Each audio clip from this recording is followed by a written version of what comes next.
د لوی خدای په سپېڅلي نامه ګرانو لیدونکو یو ځل بیا مو په سلامونو هرکلی کوم. په افغانستان کې د افغان پس بالر حمید حسن له لوري په نوې بڼه کرکټ پیلېږي. د دغې په زړه پورې ویډیو تر شریکېدو وړاندې که مو ویډیو نه وي لایک کړې ویډیو لایک کړئ او که غواړئ په راتلونکو کې دغسې تازه ویډیوګانو څخه ځان خبر کړئ نو زموږ د یوټیوب چینل سبسکرایب کړئ.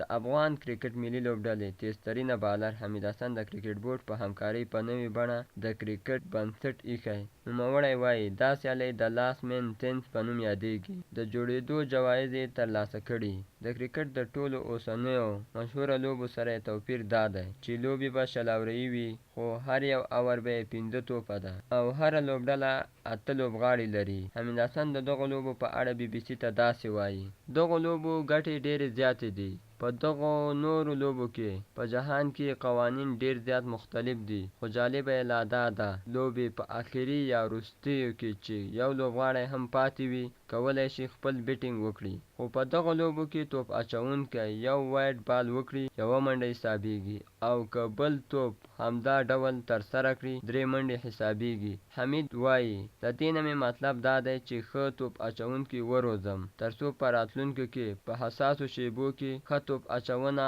وکړي. ترې وایډ تمه ونه لرم او که د دغو لوبو په آخري بال باندې شپږیزه ووهل شي 12 منډې حسابیږي. معنا دا چې توپ اچوونکی باید په آخري بال زیات نه زیات کوشش وکړي چې ښه یې ترسره کړي. د ښاغلي حمید په وینا په دغه لوبو کې به هغه کسانو ته ډېر چانس ورکول کیږي چې د کرکټ له لیګونو څخه لرې پاتې وي لکه شپږیزه IPL او داسې نور. په افغانستان کې به په جون میاشت کې پیل شي. والسلام.